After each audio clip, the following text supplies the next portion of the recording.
Hello everyone, my name is Jennifer and welcome to Best Kept Plans. Today's video is going to be a budget with me for the paycheck that I will be receiving on September 12th, 2024, using the printable version of the Budget by Paycheck workbook from the Budget Mom. If you're interested in seeing that, please stick around.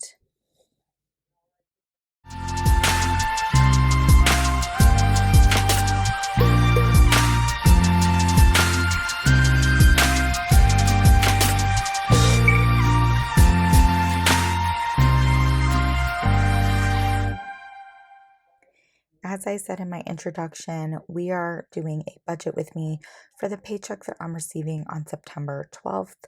I got paid right at the end of August. August was actually a 3 paycheck month for me. So the paychecks for September are happening basically in the middle of the month and towards the end of the month. I'm very excited to be filming this budget with me.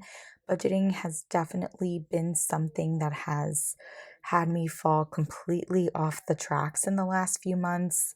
I have not closed out a budget since, gosh, I don't know, springtime maybe. Might have done it in June, but I don't think I did. I haven't really been doing any type of tracking in terms of my expenses. I have been using my paycheck budget tracker. Like I have the one for August back here. So I have been filling this out, but that's kind of where my budgeting has stopped.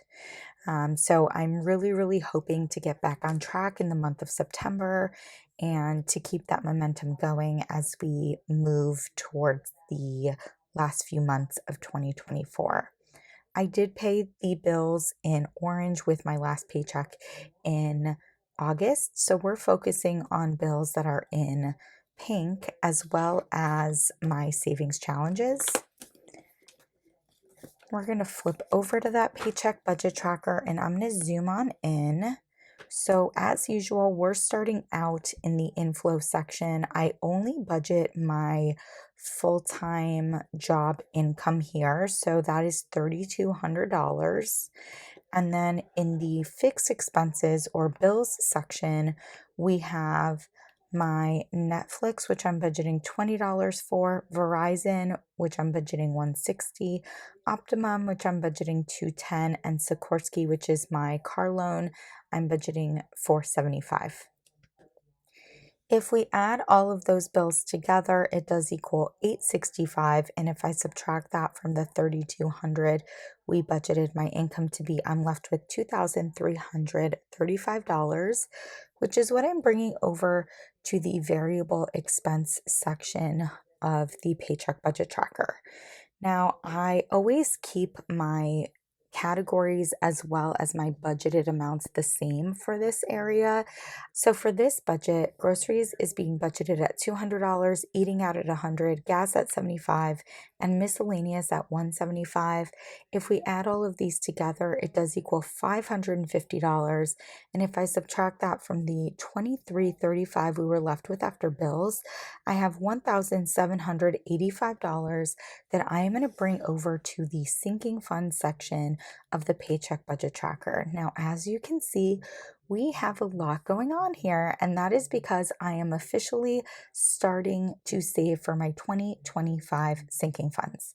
I always like to get a head start on my sinking funds if I can. The last couple of years, I have been able to do that. I think I usually will start that head start in either August or September. I definitely would have loved to have started in August, but I just wasn't able to put the focus I needed into my budget in August to make that happen. So let's go through all of my sinking funds and the amounts that we'll be saving. First is Black Friday. It's going to be getting $20.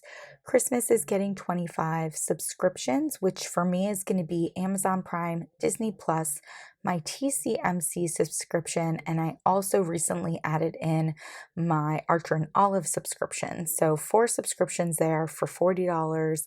Medical is getting $25. Car insurance and taxes is getting $160. That's definitely the largest amount. I was unfortunately in a car accident right at the end of 2023, and I pay my car insurance annually in July, and it really boosted up because of that, which was really, really frustrating because I've never been in an accident before that, never gotten a ticket or anything. So to see that that one accident made my insurance go up so, so much, I was pretty devastated. My insurance person did kind of search around for me, and my current car insurance company was the lowest still. So, you know, it is what it is, but I am budgeting 160 for that. Holidays is getting 20, birthdays is getting 25, gifts is getting 30, RN, APRN licenses, which I pay for annually, is getting 30. Giving is a rolling sinking fund. That's the start of my rolling sinking funds. It will be getting 50. And if we turn this to the side here, we have, I wrote giving twice by accident, but we have household getting 20, home maintenance getting 100, baby getting 30, travel getting 100, and personal getting 25.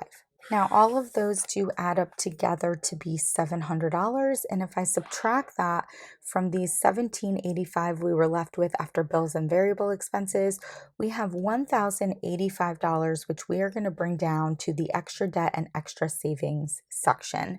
I am actively trying to get my student loans down a little bit lower. I'm trying to strike a balance because my employer is currently helping me with my student loans, and I want to make sure I take advantage of that full benefit, which is $20,000 over 5 years. I'm about 2 years into them helping me with that. So I don't want to pay off my student loans before the end of 3 years from now. But I also don't want to have a ton left over after they're done helping me, because my student loan payment is almost $700 a month, which is outrageous. And I don't think affording that will be very easy. So I want to try to pay some extra now so that when 3 years from now rolls around and my employer is no longer helping me, I'm almost completely done with paying off my student loans. If we take that 585 towards my student loan, subtract it from the 1085 we were left with after sinking funds, I have $500. And that is just going to go right into my house savings, which is going to leave us with $0. Now I'm going to flip this over. That way we can look at the cash envelope breakdown really quickly. And this sheet is what I use to know what denominations to take out of my checking account when I go to my bank the day that I get paid. So I am currently doing a 2024 savings challenge as well as my 52-week challenge. And because of that, I do have to get certain denominations from my variable expense envelopes, which are listed here. Now, my groceries is not listed because I have a separate checking account that I put my grocery money into every time I get paid. I do normally purchase my groceries online, and so I basically move that cash into its own checking account and then pay for my groceries from there. But for eating out, we're doing $100 in a 50, 20, two tens, a 5 and 5 singles. Gas is getting a 50, 20, and 5. Miscellaneous is getting two 50s, three 20s, a 10, and a 5. And then for all of my sinking funds, which is the rest of what we have here, we're just doing largest denominations possible. All of this added together does equal $1,050. So that's what I will be withdrawing from my checking account on the day that I get paid. And that is what you will see me stuff into my cash envelopes and my sinking funds envelopes when my cash envelope stuffing is posted on Saturday. And that is going to be it for this budget with me. A little rusty on filming these just because it's been so, so long, but very, very happy to be filming a new one and hoping that I can keep this momentum up. If you have any questions about how I budget, how I use the Budget by Paycheck workbook, sinking funds, resources that I have on my Etsy shop, which is always linked down below, please do not hesitate to leave a comment.